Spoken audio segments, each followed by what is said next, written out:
بعد الازمه اللي مر بيها ميمي شو تحب تقول له؟ ابو الميم شو تقول له؟ شو اقول له؟ اقول له ان شاء الله يوفقك بطريقك الجديد واتمنى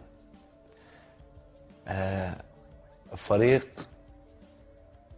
يعني يليق به ويظهر بصوره حلوه وياه. فما عندي شيء اقول له، بس اقول له الله تأذى يوفقك. هواي خلال هاي الفتره؟ تأذى هواي هو خطية.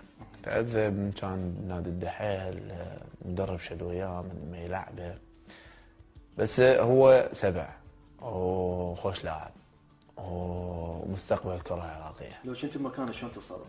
أني؟ شلون أتصرف؟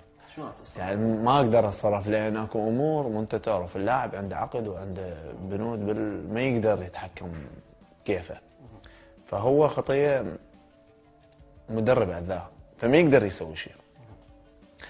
بس هو كانت هم بيده، حتى اذا المدرب ما يريدني ادخل بعينه.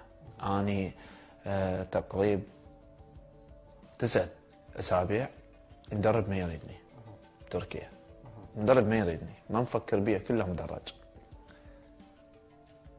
10 أسبوع بالدوري لعبت اساسي، انا ما لاعب ولا مباراه لاعب. انت تعرف اللاعب الملاعب نزلوه ربع ساعه هيك حتى يتاقلم. صحيح. مو اني الاسبوع العاشر لعبت اساسي، احسن لاعب بالمباراه. طلع المدرب مالتنا التركي بالاعلام قال لهم، يسميني اسماعيل، قال لهم انا اسماعيل ما لعبته وما كنت مفكر به وما ردته.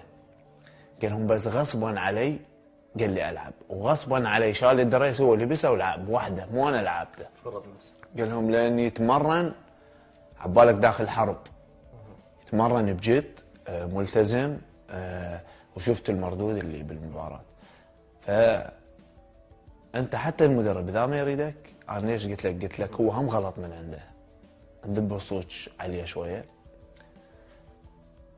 اني قدم بالتمرين، اني يشوف حتى اذا انت ما تريدني لا ادخل بعينك. رغم ان هوايك مدربين هيجي يعني وهي لاعبين، بس يدخل بعينه. نتمنى التوفيق ان شاء الله.